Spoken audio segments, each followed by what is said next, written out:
I probably would have left it alone and carried on with my life without her, but it was his smirk that did it. He forced my hand with that smirk, and whether she saw it or not, their total disrespect tore into my soul. It was obvious that Samantha, my wife of 6 years, wouldn't be my wife for very much longer.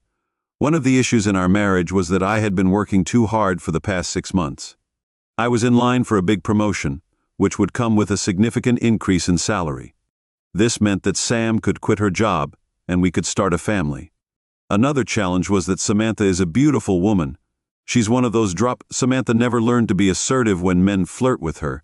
She didn't exactly flirt back, but she has a wonderful smile that sends the wrong message. Sam bears a close resemblance to Scarlett Johansson, with the same beautiful face and great body. Only taller men naturally gravitate to her. I've been wondering for a while whether she was working too many late nights and traveling too much, but it was at the company holiday party that I saw the smoking gun. That smirk on his face was proof enough. I almost had to force Sam to invite me to this party, and now I knew why respect is a big thing in my family. My name is John Simon, by the way. If you don't mind, I'd like to give you just one example. Back in high school, I was the all-star shortstop for the varsity squad. It was early in the season, and we were facing the team that had the best chance of keeping us from a conference championship. The opposing pitcher, he threw a fastball right at my head, but it missed my face and hit me in the helmet. I got up and started jogging to first. The pitcher gave me a smirk and mouthed, "Wimp." I charged the mound and surprised him. Instead of playing patty cakes like most baseball players, I went for it. I punched him in the nose, breaking it and sending blood gushing all over his uniform. It was chaos after that. I was suspended while my coach decided whether to permanently ban me. My dad agreed with me, though. He took me home and I saw what that guy did. I told you, you can't let these clowns disrespect you. It all goes downhill after they know they have you by the balls. The coach's disapproval bothered me, though he'd been my coach for the last 3 years. I wanted his respect when I showed up in his office the next on that day. He gave me a lecture that I'll never forget. "What do you care what some lowlife says to you?" he asked. "You know where I grew up, down at State and 75th, where some gamebanger was always trying to get me riled up. I was lucky that neither my mother nor father would tolerate any fighting. That kept me on the straight path to college. I've moved on from the slum now. I live where I want, doing a job I love. Those stupid gangbangers are either dead, in jail, or living in a room with a needle in their arm. So if you get to play for me again, there will be no more fighting, no matter what the circumstances." I ended up serving the 3-game suspension. Game suspension, somebody was looking out for me because at the hearing, Ron Muir, the opposing catcher, showed up. It seems he was disgusted with the way in which his coach was trying to win. His coach had ordered the pitcher to throw that fastball with the intent of getting me banned permanently. Ron didn't want to win the title that way and save my skin. Ron ended up being the catcher on my college team. Eventually, the best man at my wedding to Sam. Back to the present. I could have handled it if Samantha had shown some respect and just said it's over and I'm leaving. I've been dumped before. Granted, not since college and not by a woman who stood before 100% of our friends and family vowing to love me forever. But I could have handled it, believe me. Since Sam chose her path, obviously fooling around with her CO worker, I came home to get some more work done and found myself thinking like one of those cartoon characters. My coach on one shoulder, whispering in my left ear, "Take the high road and walk away," and my father on the other shoulder, shouting in the right ear, "Crush them both, son." I didn't have to do any secret spy tricks to get the concrete proof I needed. On Monday morning after her company party, I took the day off, hired a divorce lawyer and retained a private detective. That same week, when Sam called to tell me she was working late, I called the ex-police detective and he followed them to the jerk's townhouse. No photos of them actually fooling around, but I'm certain they didn't spend 2 hours there. In his townhouse, he was analyzing spreadsheets. Everything was ready for Sam's next visit to his place on Friday night. She called to let me know she and a couple of the women from the office were having drinks and dinner. Don't wait up, John. It's been a while since I had a girls' night out. An hour after her call, I drove over to the address the detective had given. I saw Sam's car in the driveway. I knocked on the door and was surprised when he answered it in his bathrobe with that same smirk. "Don't get any ideas, John. I'm a black belt in karate. I'm not here to start anything. Ted, she's yours now. And the last thing I need is a lying, cheating woman for a wife. Tell Sam to come to the... I went to the door to deliver these papers. I showed him the envelope with the mandala on it. Sam, come downstairs. There's no need to hide. Sam came downstairs wearing a robe that matched the jerks. I almost smiled. Sam, here are the divorce papers. Get yourself a lawyer and have him or her contact mine to work out the settlement. Don't come home tonight or any time before tomorrow evening. Tomorrow evening, I'll have moved out of our apartment by then, so you can come back. Sam took the envelope as if it were radioactive. John, my parents and my brother and his family were supposed to come for brunch tomorrow. What am I supposed to tell them if I'm not there? Not a problem, Sam. Just before I came over here, I emailed your brother and gave him this. I told him you and Ted would be hosting your family here instead of at our apartment.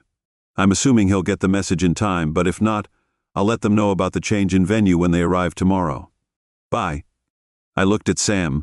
She was starting to break down and cry, but then I saw it on her left hand and almost lost my cool. Sam, you didn't even have some respect and take off my grandmother's wedding ring when you mess around with this guy. Hand it over now. The ring you gave me is in the envelope with the divorce papers. Sam broke down completely, but she did get the ring off. I left without saying another word. I wasn't completely surprised when the doorbell rang on Saturday morning at 11:11 p.m. Morning. Maybe her brother didn't get my email in time after all. This will be awkward, I thought when I looked out the window to see Sam's family on the porch. I didn't have a clue how awkward until I opened the door. John, we're sorry. We got your email and we talked to Sam. Can we come in and talk for the next hour? Her brother, mother, and father did their best to convince me I should let Sam back home and drop the divorce. It seems Sam went to her brother's. After I left her, Ted confessed everything and asked for their help. Sam knew I loved her mom and dad, especially since my folks moved to Florida after my dad retired. The three of them talked about counseling, forgiveness, and so on. I spent the next hour trying to convince them it wasn't going to happen. No one was happy, and there were no smiles when they left. It took every bit of my willpower not to hug my mom. When she walked out onto the front porch, she was crying. I wanted to tell her it was okay, but it wasn't. I didn't give her that hug. We did the usual dance for the next few months until the divorce was final. She wanted to talk, but I didn't. Her attorney asked for counseling, but mine said it would be a waste of time and money. It would be a waste of time and money. My wife had already had an affair by the time the divorce was finalized. I was invited over to Ron's house for dinner. He knew more about why Sam and I broke up than I did because his wife, Gerald, and Samantha still talked occasionally. I was sitting in Ron's kitchen watching his wife, Jelly, cook dinner. She was 7 months pregnant and just glowed. Ron saw me staring at her stomach and knew what I was thinking. John, let's go out on the porch and chat. I'll meet you out there. My beer's gone. I headed over to the fridge. On my way out, I put my arm around Jelly's waist. He really liked you, Jelly. Don't cheat on him. Why would I do that? John, I love that man. We're going to have a little boy soon. I'm not crazy. That's what I would have said about Samantha a year ago. Look at us now. We're 6 days from a divorce. Sam got stupid. John, you're not going to change my mind. I'm not that dumb. He's not going to try to talk me out of this, is he? I'll go out there and listen to what he has to say. I'll tell you what I tell Sam every time she calls. I'll support the two of you in any way I can. I'll give either of you my opinion on what you two should do. I gave Ron a kiss on the cheek and went outside. I handed Ron one of the beers and waited. John, Sam wants to meet with you and talk before the divorce is final. She called me and asked me to ask you. No surprise there. I've given it some thought because this isn't the first time she's asked. Why should I give her I'm just going to ease her mind, and I'm not going to do that. I wouldn't either, John, but let me ask you. Do you have any unresolved questions that she can answer for you? If so, turn this around on her. Get the answers to your questions first, then do whatever you want. Stay and listen. Whatever he said made sense, so you didn't bring me out here to give her another chance. No, John. I only want what's best for you. If that's going ahead with the divorce, then I'm with you on it. I met Sam the night before our court date at a little cafe. We asked for a quiet corner table. Thanks for meeting with me, John. Sam looked like she was about to burst out in tears. I had to fight the urge to take her small hands in mine. I didn't give her the chance to start the discussion. Sam, I know you have things. I've got a couple of questions for you first. The waiter came over to take our drink orders and start chatting about the chef's specials. I interrupted him as politely as I could, ordered a bottle of wine and the chef's salad to share, and asked the waiter to please give us as much privacy as possible. He understood. Sam, my first question is why I thought we had something special. We did, John, but the reasons for my actions are all old cliches. We've been together and exclusive for 7 years. I was seduced by a good-looking guy. I remember you, the guy in the office who complimented me on everything. You were spending more and more time thinking about me or being at work. It wasn't fair, Sam. I put in the hours to get the promotion, but you wanted to be a stay-at-home mom. I was trying to make that possible, John. I know that now, but at the time I was being selfish and wanting it all right now. I can't believe I messed it up so badly. We were less than a year from having our babies. I even had names picked out, and tears were falling from her eyes, and I still resisted holding her hands. I promised myself I wouldn't ask, but I have to know. Was he that much better in bed than me? Sam surprised me. She started to laugh through her tears. No. He couldn't hold a candle to your lovemaking. I never. I had to fake it with you, Sam. She hadn't seen the waiter coming up behind her when she said this. When he dropped off the wine, he took a moment to look at my lap and was smiling when he left. Sam turned beet red, and we laughed together for the first time in 6 months. We finished our salads and the wine. Sam spent the time trying to get me to accept her apology, but I did hold out, telling her I might one day, but that it was too raw and too soon. When we got up to leave, Sam dropped the last bomb on me. This is another reason for my actions, John. Sometimes our marriage will end tomorrow, and you'll be like a statue. No tears, no shouting. I cry myself to sleep every night. Did you really love me, Sam? I love you more than you'll ever know, but first, let's get a couple of things straight. A few times tonight you referred to your actions. Let's call it what it was. You cheated on me, Stan. You fooled around with another man when you were supposed to be faithful, forsaking all others. Second, whether I go home tonight and get drunk or cry is my business. Chances are, after our divorce, I'll be doing both. So tomorrow you and that guy will be a couple. He's already shown what he thinks of me by fooling around with my wife, ending my marriage, and laughing at me the whole time. If I cry right now or if I tell you about my bad nights, you're bound to tell him one day. Then he'll think he's in charge. I'm sure the guy will have one more laugh at my expense. Don't push it, Sam. You don't want to see the demon that lurks just below the surface. I didn't go to court the next day. My attorney handled it. It was a modern no-fault divorce with an equitable division of property that day. The marriage just ended. It's been months since the divorce. I used the time to plan. I did get that promotion at work and the great bump in pay, but I didn't have anyone or anything to spend it on. I probably spent too much time on Reddit after Ron told me about it over drinks one night. Ron gave me the lowdown on the cheating underground stories and said there were hundreds of stories in which the jilted husband got revenge on the ex and her lover. I read the stories, taking notes and ranking my favorite methods for revenge, ideas that would land me. In jail, it ranked pretty low. Psychological terror ranked pretty high. The rankings changed after I had the misfortune of bumping into Ted one afternoon. At the time, I didn't know it, but following our divorce, Ted and Sam did start dating again and were now engaged. Ted let me know that he won. I lost. Sam was a fantastic lover that he couldn't get enough of. I must have something wrong with my equipment since Sam was so easy to get into bed. When we were married, I turned and walked away. Was I a coward because I did that? I wasn't afraid of Mr. Black Belt. I had spent 2 years working hard to get that promotion. Any physical altercation would ruin my career. He had already messed up my love life. Would he get satisfaction from wrecking my work life too? I walked away. You may think I was wrong to do that. You might think I'm a pushover, but that's how it is. My method for payback came to me out of the blue. Some guys just can't help but dip their pen in the company inkwell. Ted was no exception. Sam wasn't the first woman he dated from their company. One day, I got a call from Helen Smith, a woman I met at a company party. She wanted to meet me for dinner, and she was paying. Ted and Helen were getting serious, but then he treated her like she was a disease. He broke up with Helen when he decided to pursue my wife. Things heated up again between Ted and Helen while I was fighting our divorce. But they immediately cooled off when the divorce went through and Ted and Sam became a couple again. Helen was furious, and she had a lot of reasons to be. How could you let Ted steal your wife without? I was at that holiday party last December and saw how Ted was acting. I was still in love with him and was hoping he would fight for your wife. You didn't do anything. Are you clueless or just a wimp? This dinner invitation was Helen's attempt at giving you a challenge.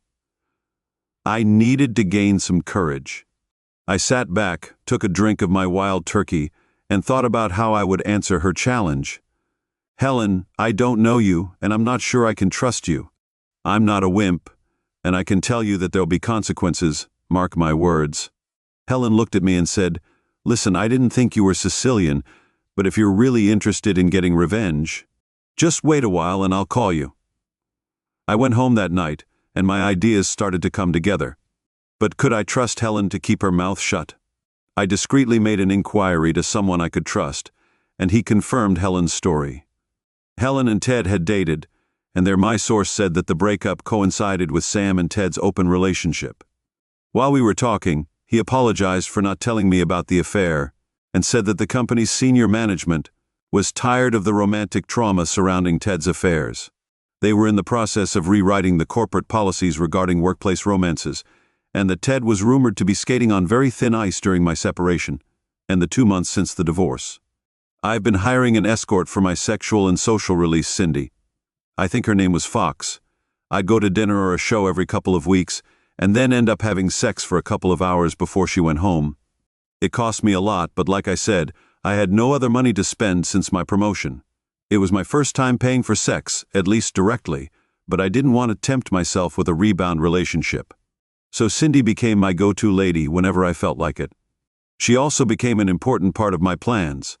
I called Helen and told her that if she was on board, she only had two first: get Samantha's schedule for when she'll be out of town on business. Second, at the right time, approach Ted and ask him to meet her in a public place to get closure. Helen called me the next day. Sam was scheduled to be out of town in 2 weeks for 3 days and nights. Helen contacted Ted and arranged to meet him on the first night of Sam's trip at the downtown Hyatt Lounge, just for drinks and conversation. I'm sure Ted was thinking he might end up with Helen one last time. Cindy was laughing when I explained the first part. I was surprised when I told Cindy about part 2 of my plan. Have any of the women you work with ever contracted a sexually transmitted infection? I'm not talking about anything life-threatening like AIDS. I'm talking about more common, curable STIs like gonorrhea. It's not unheard of, but it's rare. Most of the women I know insist on using condoms. There are a couple who don't, but they try to be careful and they charge extra for it.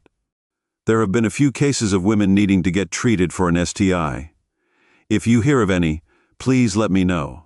I'll pay her the bareback rate, and I'll pay you the same as a finder's fee. You're joking, right? You want to give this guy something. Nothing deadly, just something to spoil this wedding night. Everything was set for part 1.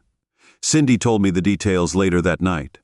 She was sitting at the bar in the Hyatt Lounge sipping a Cosmo when Ted walked in and sat next to her.